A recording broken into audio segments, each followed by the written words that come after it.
আচ্ছা, এই যে জন্মদিনের গল্প করছিলাম, জন্মদিনে লাস্ট মানে গিফট পেয়েছো খুব মনে আছে এই ধরনের কোন গিফটটা বলো তো? না, এরকম মনে রাখার মতো কোনো গিফট আমি পাইনি, কারণ আমি বুঝে বলি গিফট তো প্রচুর পাই, কুসুমকে সারপ্রাইজ করতে পারে না। এক্স্যাক্টলি, আমি এই কথাটা কালকে না পরশু কাকে বলছিলাম যে আমি যে গিফটটা দিতে পারি সেই গিফটটাই যদি কেউ আমাকে দেয় তাহলে তো আমি আসলে মুগ্ধ হব না, আমাকে খুশি করতে পারবে না। আমাকে এমন কিছু দিতে হবে যেটা আমি কাউকে দিতে পারবো না বা আমি খুবই সারপ্রাইজড হব, এরকম কিছু আমি পাইনি। তো ইনশাআল্লাহ তুমি হচ্ছে খুব সুন একটা সারপ্রাইজিং গিফট পেয়ে যাও, এটাই আমি চাই।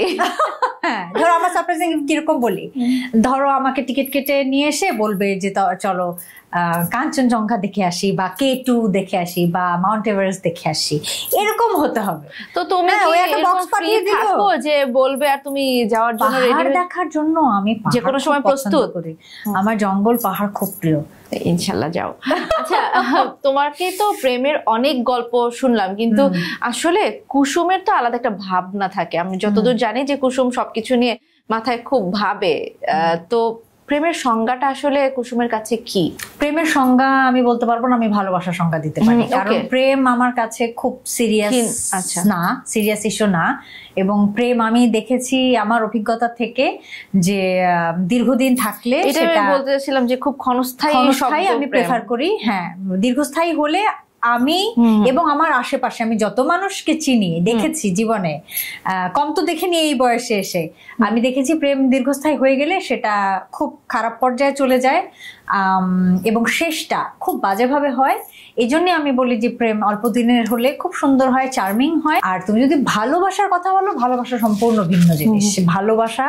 ভালোবাসা সেটাই যেটা দীর্ঘদিনের হয়, মানে ধর এটা 10 বছর 20 বছর, তখন এটা ভালোবাসার পর্যায়ে যায়।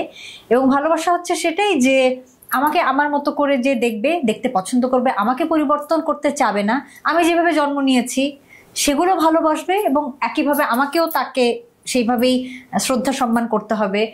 তাকে আল্লাহ যা দিয়েছে সেটাই আমাকে মেনে নিয়ে ভালোবাসতে হবে এবং দুজনের মধ্যে দীর্ঘদিন ধরে সততা থাকতে হবে, স্বচ্ছতা থাকতে হবে, বিশ্বস্ততা থাকতে হবে। দেখো দুলনা, আমি আলহামদুলিল্লাহ আল্লাহ আমাকে যা দিয়েছে, গড গিফটেড ট্যালেন্ট বলো, ইন্ডাস্ট্রি থেকে আমি অভিনয় করে বা অন্যান্য কাজ করে যা আর্ন করেছি সেটা বলো, বা ফ্যামিলি থেকে আমি যা পেয়েছি যেটা বলো, সেগুলো তো আমার আছে। তাহলে আমি অন্য কারো কাছ থেকে কি আশা করব? না আমার অর্থ দরকার, না আমার জামা কাপড় দরকার, না আমার গাড়ি বাড়ি দরকার, আমি তো বিশ্বস্ততা চাবো, সততা চাবো, স্বচ্ছতা চাবো, ভালোবাসা চাবো। তো এটা আমার মনে হয় একদিন দুদিন 2-3 বছর হয় না, এটা দীর্ঘদিন এই আন্ডারস্ট্যান্ডিং বন্ডিং হয়। এখন পর্যন্ত কি ওরকম বিশ্বস্ততা কেউ দিতে পারে নাই? একটু ভাঙচুর হয়েছে আসলে। আচ্ছা, এটা কঠিন, এটা পাওয়া দীর্ঘদিন, আমার মনে হয় খুব লাকি হলে পাওয়া যায়।